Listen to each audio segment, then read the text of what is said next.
Praise the lord. ఈరోజు దేవుని వాగ్దానము మత్తయి సువార్త 6వ అధ్యాయము 34వ వచనము. రేపటిని గూర్చి చింతింపకుడి.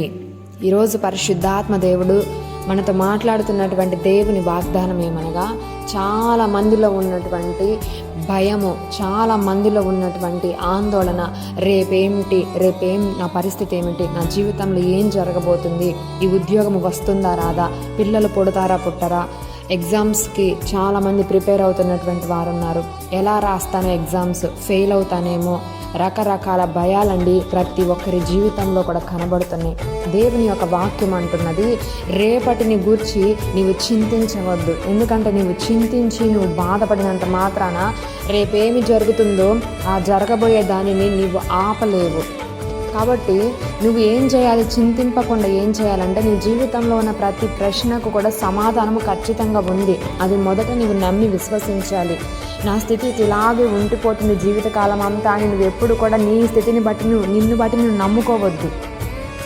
నీవు దేవుని వైపు చూస్తూ వాక్యాన్ని నమ్మి విశ్వసించినట్లయితే వాక్యమే నీ పరిస్థితులను మార్చగలదు. వాక్యము అంత శక్తి గలది. వాక్యాన్ని నువ్వు వింటున్న ప్రతిసారి కూడా అది నీలో పని ప్రారంభించిందంటే ఆ వాక్యమే నీలో ఉన్న చీకటి తొలగించిద్ది, నీకున్న ప్రతి అవసరమును కూడా తీర్చిద్ది, వెలుగును నీ జీవితంలోనికి కలుగజేసిద్ది. కాబట్టి రేపటిని గురించి చింతించడం మానివేసి, రేపటి గురించి రేపేమి జరగాలి, నా జీవితంలో, నా భవిష్యత్తులో, కుటుంబ విషయాలలో ఏమి జరగాలో అవన్నీ కూడా ఆశీర్వాదకరంగా జరగాలి అని ప్రతిరోజు ప్రార్థన చేసుకొని సిద్ధపడాలి.